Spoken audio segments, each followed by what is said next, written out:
बिस्मिल्लाहिर्रहमानिर्रहीम। अस्सलाम वालेकुम। जगादो में आपको खुशामदीद कहता हूँ।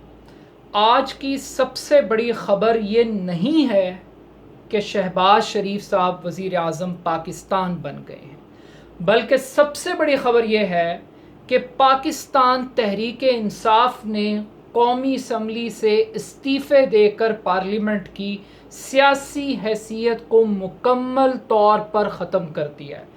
पार्लियामेंट के इखलाकी जवाज़ को मुकम्मल तौर पर डिफ्यूज़ कर दिया है। ये तहरीक इंसाफ की एक बहुत बड़ी कामयाबी है।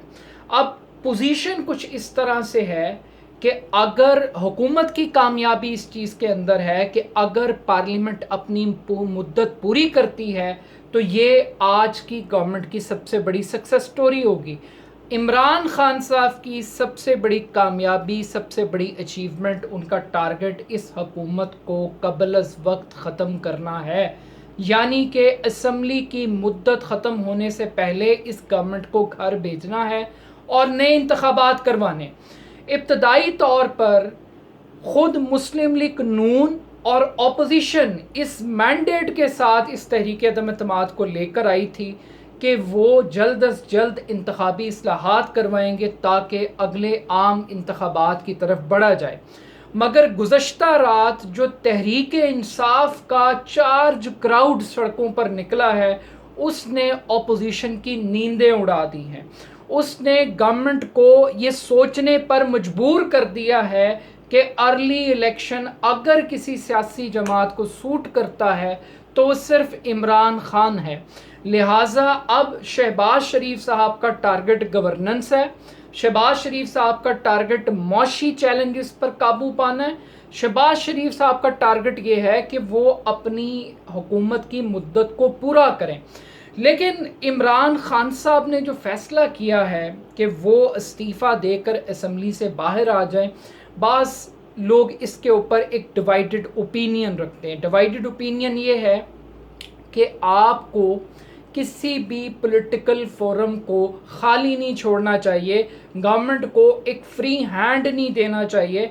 डिस्पाइट द फैक्ट कि गवर्नमेंट अक्सरियत के बलबूते पर हर किस्म की पॉलिसी को बिल्डोज करेगी, हर किस्म की कानून साजी को करने में कामयाब होगी। क्योंकि गवर्नमेंट के पास नंबर गेम है। लेकिन आप एक लम्हे के लिए सोचिए कि जब शहबाज शरीफ तहरीक अदम एतमाद कामयाब हुई, पार्लियामेंट में तमाम तकरीरें खुशामद पर मबनी थी, मगर एक अली मोहम्मद ख़ान की आवाज़ उस पूरी तहरीक अदम एतमाद के बैकग्राउंड को एक्सपोज कर रही थी। तो आई थिंक कि अगर आप पार्लियामेंट्री फोरम के ऊपर भी महाज को गर्म रखते तो आप बहुत सारी चीज़ों को होने से रोक सकते हैं, बहुत सारी चीज़ों को पब्लिकली बेहतर तरीके से एक्सपोज कर सकते हैं।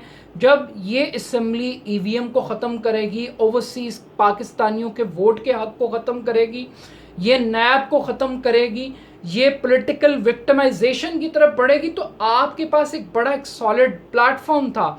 और कुछ लोगों का ख्याल ये है कि इमरान खान साहब ने पार्लियामेंट से निकलकर एक मरतबा फिर तहरीक इंसाफ की वहदत को मुश्किल में डाल दिया। वो समझते हैं कि 2013 की तरह कुछ लोग फिर से इनकार कर देंगे, फिर से स्पीकर इस्तीफ़ों को लमका लेगा और फिर पुरानी तनख्वाह के ऊपर किसी न किसी ड्रामे और ढकोसले के ज़रिए दोबारा से पीटीआई को पार्लियामेंट का पार्ट बनाने की कोशिश की जाएगी। अब यही फार्मूला दोबारा से इस्तेमाल भी करने की कोशिश की गई है। आज शहबाज शरीफ साहब जो कि मरासले को देखने के लिए तैयार नहीं थे, मुरासले को तस्लीम करने के लिए तैयार नहीं थे, आलमी साजिश की तहकीकात के लिए किसी फोरम पर जाने के लिए तैयार नहीं थे। आज सबसे बड़ा ऐलान और पहला ऐलान उन्होंने यही किया कि वो इस ख़त की असलियत जानने के लिए कौमी सलामती कमेटी का इन कैमरा इजलास बुलाएंगे ताकि इसकी तहकीकात हों। अब ये क्यों किया जा रहा है? ये इसलिए किया जा रहा है ताकि तहरीक इंसाफ को दोबारा से पार्लियामेंट में वापस लाया जाए और लाकर एक तहकीकात की जाए, बिल्कुल उसी तरह जैसे कि धांधली के हवाले से तहकीकात के लिए कमीशन कायम किया गया, पीटीआई की शराइत को तस्लीम किया गया और फिर उसके बाद तहरीक इंसाफ पार्लियामेंट का हिस्सा बन गई। तो एक मरतबा फिर उसी स्ट्रैटेजी को अडॉप्ट कर रही है आज की गवर्नमेंट के इमरान खान साहब को किसी तरीके से वो मना लें। लेकिन जब लास्ट टाइम भी रिज़ाइन की बात हुई थी असम्बलियों से, तो पीटीआई के अंदर एक बगावत होगी और कुछ लोगों ने इस्तीफ़े देने से इनकार किया था। तो इस मर्तबा भी थोड़ा सा चैलेंज कुछ लोग कह रहे हैं कि वो पैदा होगा, बट आई थिंक कि जो रिस्पॉन्स ऑडियंस से मिल रहा है, क्राउड से इमरान खान साहब को मिल रहा है, वो एक बहुत बड़ी मोटिवेशन है पीटीआई के लिए कि वो पॉपुलर पॉलिटिक्स की तरफ जाए, वो प्रैक्टिकल पॉलिटिक्स को नज़रअंदाज करे, वो कॉम्प्रोमाइज़ पॉलिटिक्स की तरफ ना जाए। लेकिन इस पूरे सिनेरियो के अंदर कुछ ड्रामाई चीज़ें हो रही हैं। आज शहबाज शरीफ साहब की पूरी तकरीर के अंदर कहीं भी अर्ली इंतखाबात का जिक्र नहीं था, कहीं पे इंतखाबी इस्लाहात की बात नहीं थी। वो खारजा पॉलिसी की बात कर रहे थे, वो मुआशी पॉलिसी की बात कर रहे थे, और वो रिलीफ देने की बातें कर रहे थे, मतलब पेंशनर के पैसे बढ़ा दिए, मिनिमम वेज मुकर्रर कर दी, आटा सस्ता देंगे। वो इस किस्म की कुछ पब्लिक गिमिक्स खेलने की कोशिश कर रहे थे, ऑप्टिक्स के ज़रिए खेल रहे थे। लेकिन एक बहुत बड़ा क्रेडिट लेने की कोशिश कर रही है पीएमएल-एन की गवर्नमेंट के, जनाब अभी तो हमने हल्फ नहीं उठाया, अभी तो हम इक़्तिदार की कुर्सी पर नहीं बैठे, तो ये डॉलर 8 रुपये नीचे आ गया है, ये स्टॉक एक्सचेंज स्टेबिलिटी की तरफ बढ़ गई है, मुल्क में जो सरमायाकार है उसके अंदर एक कॉन्फिडेंस बिल्ड हुआ है। यही वो चीज़ है जो इमरान खान पूरे 3.5 साल तक कौम को समझाता रहा।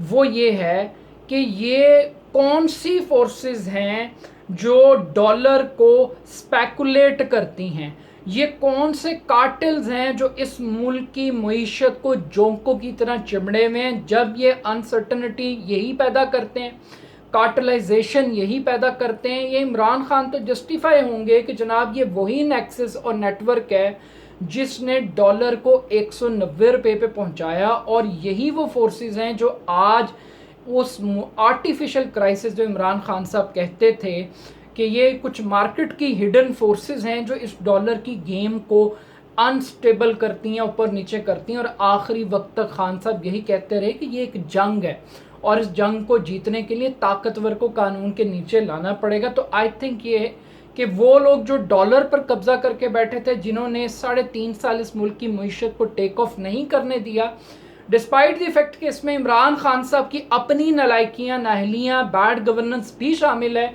मगर जो मार्केट की फोर्सेस थीं वो बुनियादी तौर पे वही फोर्सेस थीं जो आज इस डॉलर को शहबाज शरीफ साहब के आने के बाद वापस ज़मीन के ऊपर लेकर आ रही हैं। लेकिन अब खौफ क्या है? खौफ ये है कि किसी तरीके से इमरान खान साहब की जो पॉपुलर कैंपेन है उसको रोका जाए, उसमें डेंट डाला जाए। डेंट डालने के लिए दो मुख्तलिफ आवाज़ें सुनाई दे रही हैं। मरीम नवाज़ ये कह रही है कि जनाब अगर किसी ने फितना फैलाने की कोशिश की तो आनी हाथों से निपटेंगे। शहबाज शरीफ साहब भी कुछ यही बातें कर रहे हैं कि इंतकाम नहीं होगा, एहतसाब होगा। लेकिन क्या आप क्राउड का सामना कर लेंगे? एक वो नवाज शरीफ डिस्क्वालीफाई होकर निकला था तो उसके लिए कोई नहीं बोला, लेकिन आज लोग जब खुद से निकल रहे हैं वॉलंटरली और पेशावर से इस पब्लिक कैंपेन का आगाज़ हो रहा है, तो आई थिंक कि ये बड़ा मुश्किल होगा गवर्नमेंट के लिए कि अगर गवर्नमेंट ऑपोजिशन के साथ उलझने की कोशिश करती है तो उसमें सिर्फ और सिर्फ शहबाज शरीफ साहब का नुकसान है, बाकी किसी कुव्वत का नुकसान नहीं है। बाकी कल जब काबीना बनेगी, अरकान सामने आएंगे, तो फिर उस कॉम्बिनेशन के ऊपर भी बात हम यकीनन करेंगे। लेकिन एक आखिरी बात करना बहुत ज़रूरी है, वो ये है कि बहुत सारे ऑफिशियल्स के नाम स्टॉप लिस्ट में डाले जा रहे हैं, यानी कि वो मुल्क से बाहर नहीं जा सकते, और कुछ ऐसे प्रटेंड किया जा रहा है कि जैसे बहुत बड़ी कोई करप्शन हुई है, कोई मुल्क से फ़रार होने की कोशिश कर रहा है। लेकिन बदकिस्मती की बात यह है कि ना कोई इंक्वायरी हुई, ना कोई इल्ज़ाम लगा, ना कोई मुकदमा चला, चाहे वो आज़म ख़ान है, चाहे वो शहबाज गिल है। मैं उनकी ज़ाती कारकर्दगी या दयानतदारी पे कोई फतवा सादर नहीं करता, लेकिन लोगों को एक बात ज़रूर समझनी चाहिए कि एक सर्टिफाइड चोर, नाहल, डिसक्वालीफाइड शख्स नवाज शरीफ, उसके लिए इस मुल्क की अदालतें भी खुली हैं, इस मुल्क का अदालती निज़ाम उसको प्रोटेक्ट करने के लिए, बाहर भगाने के लिए तैयार है। लेकिन इस मुल्क के अंदर कोई महज इल्ज़ामात की बुनियाद पर किसी को बाहर जाने से रोक देना, ये भी एक बहुत बड़ी कॉन्ट्रडिक्शन है। और आई थिंक कि गवर्नमेंट जिस तरफ चल रही है ये इमरान खान साहब को मज़ीद सपोर्ट करेगा। यानी कि एक सर्टिफाइड डाकू, चोर, सज़ा याफ्ता शख्स है, वो तो लंदन जा सकता है, लेकिन अभी किसी पे कोई इल्ज़ाम नहीं है, कोई इंक्वायरी का कोई इंक्वायरी भी नहीं है। उन लोगों को रोकना और रोक कर मैसेज देना, डराना और धमकाना, ये बड़ी एक अफसोसनाक बात है। और एक आखिरी बात इस डराने और धमकाने के खेल के अंदर वो ये भी है कि ये लॉन्ग टर्म ये काम नहीं हो सकेगा अगर आप इस तरफ चलाने की कोशिश करेंगे, डराने की, धमकाने की, तो दो इदारे ऑलरेडी पाकिस्तान के डैमेज हो सके। एक क्रेडिबिलिटी थी पाकिस्तान की फ़ौज की और दूसरी क्रेडिबिलिटी इस्टेब्लिश की थी नवाज़ शरीफ को डिस्क्वालीफाई करके पाकिस्तान के सुप्रीम कोर्ट ने। जो कुछ पिछले एक हफ़्ते के दौरान पाकिस्तान की मिलिट्री इस्टेब्लिशमेंट ने किया है इमरान खान के साथ और सुप्रीम कोर्ट ने किया है, इसको इंसाफ का कत्लेआम कहें, जमहूरियत का कत्लेआम कहें तो ये गलत ना होगा। दो इदारे डी वैल्यू हो गए हैं और दो इदारों ने अपने आप को पब्लिक से डिस्टेंस करके एक घाटे का सौदा किया। और आने वाले दिनों के अंदर अब देखते हैं कि शहबाज शरीफ साहब अपनी मुद्दत पूरी करते हैं या इमरान खान साहब अर्ली इलेक्शंस करवाने में कामयाब होते हैं। अपना फीडबैक मुझे ज़रूर दीजिएगा। बहुत शुक्रिया। अल्लाह हाफ़िज़।